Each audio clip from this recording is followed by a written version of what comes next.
Hace unos días le compartimos en este espacio e incluso compartimos en nuestras redes sociales el video que daba cuenta del ataque que una joven denunciaba haber sufrido y lo denunciaba en las redes sociales. Un caso no solo de asalto, sino además de agresión sexual. Como dos sujetos llegan en una motocicleta en la zona de Jacarandas, uno de ellos se baja, la somete, le quita sus pertenencias, sus audífonos, el celular, el dinero que traía y aprovecha para agredirla sexualmente. Es una historia tremenda, tremenda, lo que ella denunciaba, que tuvo que vivir. Y bueno, pues posterior a eso, a la denuncia en redes sociales, la Fiscalía dio a conocer que estaban investigando los hechos. Posteriormente se dio a conocer por parte del gobernador del estado, a través de sus cuentas de redes sociales, que este sujeto, el agresor sexual, ya había sido detenido. Ayer la Fiscalía General del Estado confirmó que los dos sujetos involucrados ya están detenidos y que van a estar bajo pues el proceso que implica, ¿no? Bajo la investigación pertinente. Pero la condena y la demanda social es obviamente que el castigo sea ejemplar. No puede ser que haya quien ya no solo se dedica a delinquir, a robarle sus pertenencias a la gente honesta, sino que además, pues ya de paso, se atrevan a agredir así a las mujeres. En medio de esta situación, obviamente platicamos con el licenciado José Mario de la Garza, quien conoce muy bien de estos temas. Licenciado, bienvenido. ¿Cómo estás, Erika? Qué gusto saludarte. Jonathan, buenos días, estar aquí con ustedes el día de hoy. Licenciado, hemos escuchado la versión de la Fiscalía diciendo está abierta la carpeta de investigación, ya los tenemos a los dos detenidos, seguiremos el proceso, pero también hemos escuchado la voz de la gente. Sí. Muy preocupada con esta situación, muy indignada y exigiendo castigos ejemplares. Incluso algunos de los comentarios que la gente me ha posteado en las redes sociales tienen que ver con que ojalá y les hagan lo mismo que le hicieron a la joven. Y lo estoy diciendo dando cuenta de lo que usted ha escrito, no sí, como una afirmación. Ojalá y los dejen en la cárcel, etcétera. Pero en realidad, en la justa dimensión, ¿qué es realmente lo que se les puede acreditar a estos sujetos? Pues mira, efectivamente la Fiscalía ya los detuvo, pero ahora hay que entrar, como lo hemos platicado muchas veces en este espacio, en un proceso ante un tribunal en donde hay que presentar pruebas, en donde hay que acreditar los hechos como sucedieron, en donde los agresores, como se ve en este video, pues también tendrán oportunidad de defenderse y tendría que dictarse una sentencia, Erika. Entonces, no es un proceso tan inmediato en el que tú veas la inmediatez de un video en cómo se está denunciando y cómo están sucediendo los hechos y lo ves casi en tiempo real, al tiempo que toma procesar estos casos, claro, y concluir con una sentencia, Erika, que quede firme y que determine cuántos años de prisión les corresponderían a estas personas y cómo tendrían que reparar los daños. Entonces, lo que pasa es que estamos viendo reacciones muy complejas de lo que pasa en nuestra sociedad, de tanta violencia en las redes sociales, y queremos una respuesta quizás igual de inmediata, ¿no? Un castigo ejemplar, y sentimos que debe haber una respuesta inmediata a ello. Y los procesos como funcionan, pues son procesos lentos, Erika. La sentencia que en un momento se dicte puede ser impugnada, después puede ir a un juicio de amparo. Entonces, la justicia para que procese esto y acabe en una resolución que tú digas, a ver, estos dos sujetos van a pasar 20 años en la cárcel porque se acreditaron estos hechos y entonces van a quedar privados de su libertad, pues va a tomar un tiempo. Entonces, digamos que hay esta sensación muchas veces en que estamos viendo en las redes sociales, ¿no? Nos pasó cuando platicamos aquí el asunto de Subway. Sí. ¿Te acuerdas, Jonathan, no? Que veíamos a este sujeto agredir, golpear, y queríamos una respuesta inmediata también. Entonces, pues hay digamos, este conflicto, Erika, entre lo inmediato, que son las redes sociales, las cámaras, cómo logran captar estos momentos de violencia contra mujeres, como dices tú, que muchas veces quedan impunes, ¿eh? Sí. Aquí también habría que hacer la reflexión de la coincidencia en que había una cámara, etcétera, ¿no? Me quiero detener en ello, porque la primera denuncia que hace esta joven es en las redes sociales, no ante la Fiscalía. La denuncia ante la Fiscalía viene después, y creo que tiene que ver con eso, con la sensación y la percepción de impunidad. De si no lo denuncio en las redes sociales, si no lo ven en las redes sociales, me quedo sola y no sé si la autoridad me va a responder. Sí. Y fíjate, pero aquí hay un punto adicional para la reflexión. Lo denuncio en las redes sociales porque cuento con alguna evidencia, ¿verdad? Porque si no, también en las redes sociales te puedes perder con que pues, la denuncia no tiene un sustento. Entonces aquí se combinan dos cosas. La rapidez con la que las redes sociales funcionan. El que había un video de alguna cámara que captó estas cosas y cómo se viraliza, ¿verdad? Lo toma todo el mundo, lo empieza a comentar, lo toman los medios de comunicación. Ese efecto parece que la autoridad actúe de manera muy rápida, ¿no? Pero ¿cuántos miles de casos hay de mujeres en México que han sido agredidas, igual que le pasó a esta joven, que pues desafortunadamente no tenían una cámara cerca o desafortunadamente no había una manera de contar esta historia en las redes sociales y se quedan ahí en las cifras, Erika, que hemos comentado aquí, que es la cifra negra primero, ¿no? El 95% de los delitos no se denuncian. Sí. Como dices tú, estamos acudiendo, parece que la mecánica de denunciar es redes sociales, ¿verdad? Estamos mandando esa señal, ¿no? La tribuna pública. Oye, si te pasa algún hecho que tenga que ver con delitos, lo que te estamos diciendo es ve a las redes sociales y ahí coméntalo, ¿verdad?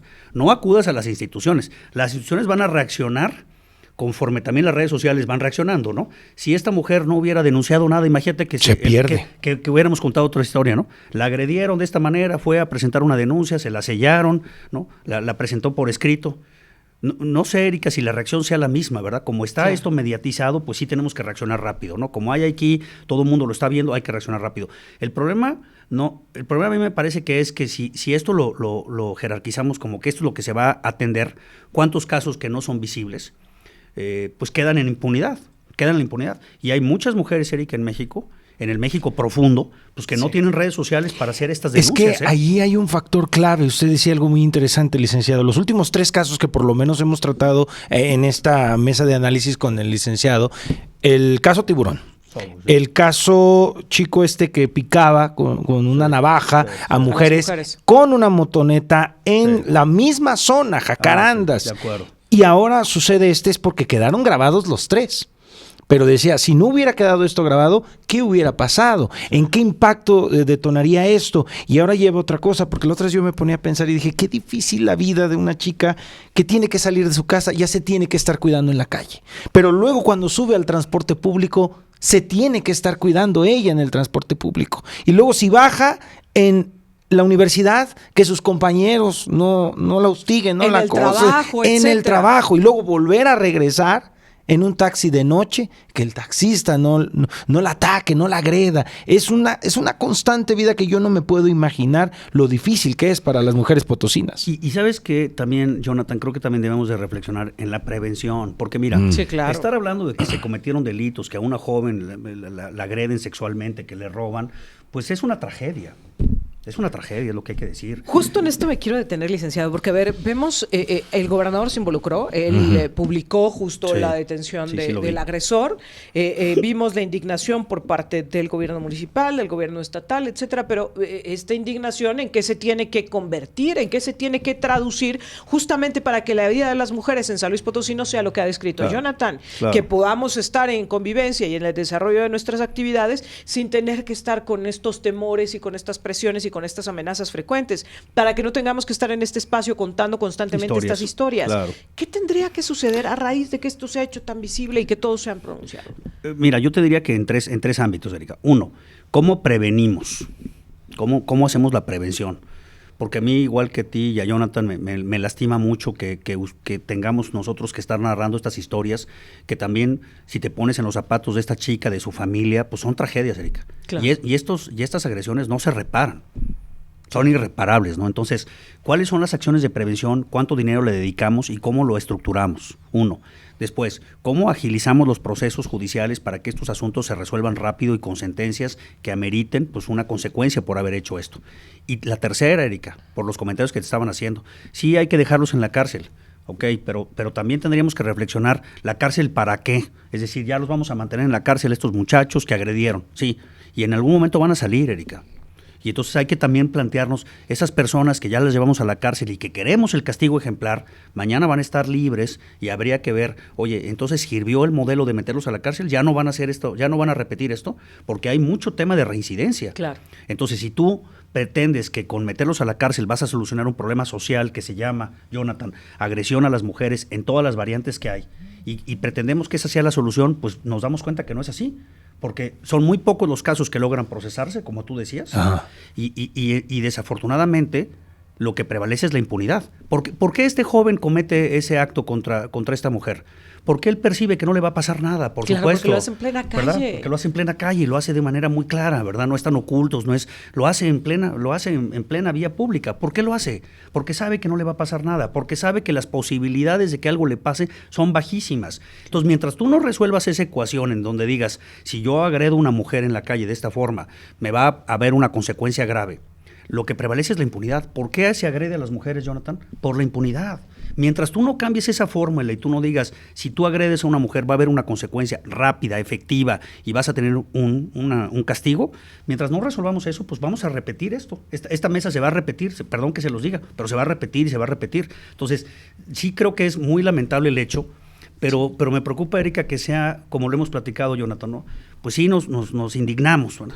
Pero mañana viene otra noticia, Erika, de otro escándalo, y mañana viene otro tiburón, y mañana viene otro muchacho agrediendo, y parece que pues, solamente cambiamos los nombres y cambiamos un poquito la narrativa, pero es la misma historia, claro. Si se fijan, la estamos contando y la estamos repitiendo. Ahora, hay políticos, o hay gobernantes, o hay legisladores que dicen, ya legislamos en esta materia, y la condena va a ser todavía más, ¿no? Sí, ese es el discurso.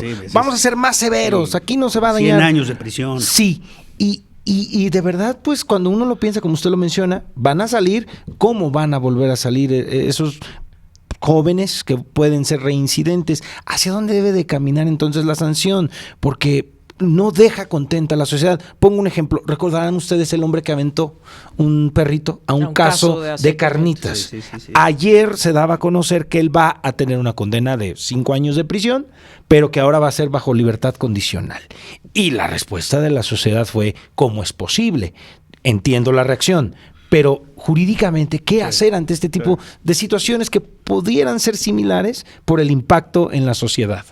Mira, Jonathan, si tú vas a un día a cualquier cárcel y te entrevistas con las personas que están ahí, te das cuenta también, y no quiero que esto suene a que estoy justificando el que se cometan delitos, no, sí, claro. Pero muchas personas que están ahí no han tenido una sola oportunidad, están en una situación de marginación, están a la expensa del crimen organizado, no tienen oportunidades educativas. Entonces también hay que entender la problemática social del país, donde tú arrinconas a los jóvenes para que no tengan una oportunidad de crecimiento, no tengan un empleo, no tengan forma de salir adelante, y tú los pones en esa situación frente a un país en donde el crimen está a la orden del día y está captando jóvenes y está capturándolos a estos jóvenes, pues ¿qué resultado te esperas que vamos a tener? Pues el que hay. Todos los días el crimen organizado captura a estos jóvenes que no tienen oportunidades, que no les estamos dando opciones y que los tenemos contra las cuerdas. Y entonces, pues claro, el crimen, por eso se llama crimen organizado, claro. Porque pues, capturan a estos jóvenes y los ponen a cometer delitos por el factor de impunidad.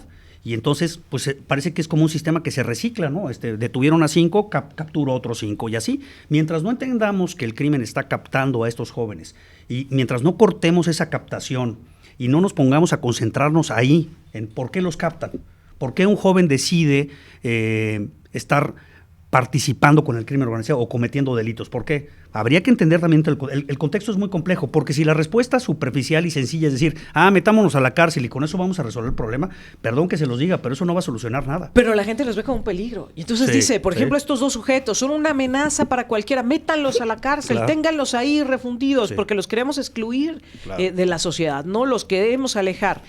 Y obviamente habrá que discutir qué tanto la Fiscalía les logra acreditar, de qué tamaño son las lesiones, de qué tamaño es la agresión sexual, cómo está la legislación hoy día, y a cuánto podrían aspirar, cuántos años más o menos. Pues mira, es decir, por lo que se aprecia en el video, ¿verdad? Que es un robo de artículos con un valor, debe ser un valor mediano, tampoco es que le hayan robado artículos de gran valor, y la agresión sexual, pues podrías hablar quizás que, acreditando bien los hechos, quizás 10, 15 años de prisión, ¿verdad? Sí. Tenemos que hacer una pausa, licenciado, pero regresamos. Estamos platicando con el licenciado José Mario de la Garza acerca de este caso de esta joven agredida en Jacarandas, pero también vamos a hablar de lo que está sucediendo con pues la ley de movilidad, que está estancada en el Congreso del Estado. Ahí está, guardadita en algún cajón, y mientras tanto, pues como decía Jonathan Flores, la calidad de vida de los potosinos deteriorada, problemas ambientales bien fuertes, estacionamientos inmensos en las calles y avenidas de San Luis Potosí. De eso y más platicamos al regresar. Oiga, me están mandando muchos mensajes sobre el tema que estamos abordando, esta agresión en contra de una joven en la zona de Jacarandas, y en donde, pues además de robarle sus pertenencias, la agreden sexualmente. Los 2 sujetos involucrados ya están detenidos, así se ha confirmado por parte de la Fiscalía, pero lo decíamos, licenciado, y ya nada más para cerrar con este tema, la gente dice los quieren ver en la cárcel, la gente dice que se pudran en la cárcel, que los sometan, que los dejen ahí refundidos, los ven como una amenaza social, y creo que con toda razón, todos los vemos como una amenaza social, pero realmente la cárcel es la solución. Pues mira, la cárcel en México no ha sido la solución. Yo entiendo estos comentarios muy bien, porque queremos esta justicia primitiva. Como el sistema no funciona, pues es el ojo por el ojo, el diente por el diente, ¿verdad? Es, tú agredes a una mujer, pues también que te agreden a ti, que vayas a la cárcel y que te agredan. Eso habla mucho del sentimiento de injusticia que prevalece, el sentir que pueden pasar estas cosas, que te puedes salir con la tuya y que no pasa nada. Y entonces este sentimiento que prevalece en toda la sociedad de injusticias hace que tomemos estas posturas de decir, la forma de resolverlo es aplicándoles esta justicia de ojo por ojo, ¿no? Tú agredes, yo te agredo, ¿no? ¿Por qué lo expresa así el auditorio? Con toda la razón. Porque sabe que el sistema no va a funcionar, entonces prefiere ese castigo, prefiere una cosa ejemplar, que se queden, ¿no? ahí encerrados, sí. a la posibilidad de que salgan. Eso habla de que nuestro sociedad. sistema no funciona y que no hemos puesto el énfasis en decir, la agenda de México debería de centrarse en el tema de justicia, que es muy amplio, ¿verdad? Pero a mí me parece, Erika, que la agenda pendiente pasa por cómo resolvemos los temas de justicia. Ese es el tema. Y algo que decías bien importante es que el asunto es la prevención. Claro. Ya que estamos discutiendo cómo castigamos, cómo hacemos, es que ya falló la prevención. Claro. Esta joven no debió haber sido vulnerada de esta manera. En una zona, pues en donde viven muchísimas personas, es decir, no andaba ella metida en un camino alejado, Sí. Estaba en un entorno, en su entorno Urbano, cotidiano, sí, claro, lo que en dice donde Jonathan. transita todos los días, en donde tiene que transitar todos los días porque va a tener que seguir haciéndolo y bajo qué condiciones. Esto es lo que está fallando en nuestro país en gran medida, la prevención del delito. Y ante eso, pues sí, estamos en estos debates de cómo castigamos a quien comete ilícitos. Pero hablando justamente también de la prevención y de las cosas que nos duran a los ciudadanos, licenciado, ayer un par de accidentes automovilísticos y se nos para la industria. Colapsaron. Porque los trabajadores no pueden llegar a la zona industrial, porque las mercancías están atoradas, porque los insumos no llegan, porque tenemos una sola vialidad. Sí. Y hay una ley de movilidad, ahora que decías de todo lo que hay que cambiar, hay una ley de movilidad de la que hemos venido platicando desde hace tiempo, pero que está guardada en el cajón de algún legislador. Sí, se promovió a nivel nacional una ley general que regulara todos los temas de movilidad y todas las variables de transporte que hay y las diferentes opciones que deben de construirse, y se les pidió a los estados que hicieran sus adecuaciones, es decir, este es el marco general, tu entidad federativa, San Luis Potosí, haz las modificaciones en tu régimen local para que esta movilidad como un derecho humano, ojo, se pueda regular adecuadamente, que le des opciones a las personas para moverse de un lugar a otro de forma eficiente, de forma segura, de forma rápida. Como dices tú, cuánto tiempo se está invirtiendo las personas para trasladarse en San Luis Potosí de un punto a otro. Y claro, es un tema complejo que hay que regular, pero son las leyes, Erika, y las iniciativas de gran trascendencia, de gran calado. Claro. Cuando hemos dicho aquí la evaluación del Congreso calificado y decimos, oye, pues es que los diputados les salen reprobados, pues sí, porque las leyes que están aprobando y la digamos, donde está realmente la sustancia, pues no trascienden, ¿no? Trascienden otras cosas, pero no estas. Claro. Y fíjate, hoy en la mañana otra vez otro accidente y yo me quedaba pensando, sí, la discusión. Foto, Sí, la foto está impresionante. Impresionante. Sí, la que posteaste. La discusión que traen en el Congreso del Estado, que si Villa de Pozos, municipio o no municipio, no tienen escuelas. Claro. Y entonces toda la gente que vive en Villa de Pozos tratando de llegar a la capital a llevar a los niños a la escuela y con este accidente, pues varadísimos. Todavía en lo que retiraban los vehículos, etcétera, pero además en este peligro constante que es carretera 57, todos los días las familias que viven en Villa de Pozos, en este peligro constante de tener que llegar a los centros educativos, a los centros laborales, porque en ese lugar no los hay. Esta ley de movilidad, ¿qué significaría? ¿Qué cambio haría? ¿Motivaría inversiones en nuevos caminos, nuevas conectividades? ¿Motivaría la regulación del transporte? ¿Cómo funcionaría si los diputados la sacaran adelante? Pues mira, en varias vertientes. Por un lado, como dices tú, generar las inversiones de infraestructura que son importantísimas. Que se ya no quedaría ocurrencia y a buena voluntad de un gobierno. Por un lado. Por otro lado, yo también creo, Erika, lo que se está viendo en las grandes urbes es que las personas se puedan utilizar diferentes maneras de transportarse, ¿no? Si todos queremos llegar en un coche solos de aquí, de este estudio a la zona industrial, pues claramente vamos a colapsar cualquier vía y además la que construyas también se va a colapsar, ¿no? Entonces, ¿qué otras opciones de movilidad, qué transporte se ofrece, qué rutas se podrían utilizar con transporte público, qué rutas con transporte privado, cómo fomento para que los autos se utilicen de forma colectiva, qué incentivos le doy No sé si has visto, por ejemplo, en Los Ángeles, que hay mucho tráfico, ¿no? Hay carriles para las personas que van utilizando su coche, que va lleno el coche. Entonces es un carril preferente para decir... Se incentiva el uso del transporte público. Exacto, incentiva, oye, a ver, Jonathan, Erika, vámonos juntos de aquí para acá y de manera que utilicemos un carril preferente en donde nosotros tres nos estamos organizando para llevar a un punto. Entonces, pues también implica nuestro trabajo, Erika, de los ciudadanos de colaborar. No es solamente un tema de la autoridad, pero tienes que crear los incentivos, tienes que crear los mecanismos legales para que esto funcione, ¿no? E incluso las condiciones físicas, licenciado, porque cuántas veces nos han dicho, lo que se trata es de usar menos el coche, entonces vamos a pedirle a la gente que tenga una mayor cultura del uso de la bicicleta. Yo le he dicho, a ver, con historias como la que contábamos hace rato, esta joven aquí no se puede, ¿eh? ¿Cuántas jóvenes universitarias, trabajadoras, etcétera, van a andar en bicicleta? Podríamos tomar la opción de usar una bicicleta cuando salimos de casa, cuando todavía está oscuro, ¿no? Antes de las 6:30 de la mañana, pues por supuesto que no llegamos. O nos atropellan, como decía Jonathan, que era lo que estaba poniendo sobre la mesa, o nos atropellan o nos agreden. Claro. Se tienen que poner las condiciones para que esto suceda. Y fíjate, lo decías, yo siempre he hecho la reflexión, gran parte de San Luis es plano, si tú te fijas. Sí, de aquí, Erika, la zona industrial, pues es una vía plana. Sí. ¿No? Es plano. En cualquier lógica deberíamos de fomentar el uso de las bicicletas, porque no es que tengas que subir grandes cimas, sino que simplemente te trasladas en una planicie, ¿no? Pero como dices tú, ¿por dónde? ¿En qué condiciones? Para que no me atropellen, para que no me roben, en dónde están las bicicletas también públicas para que las podamos utilizar de un punto a otro, que haya una lógica, ¿no?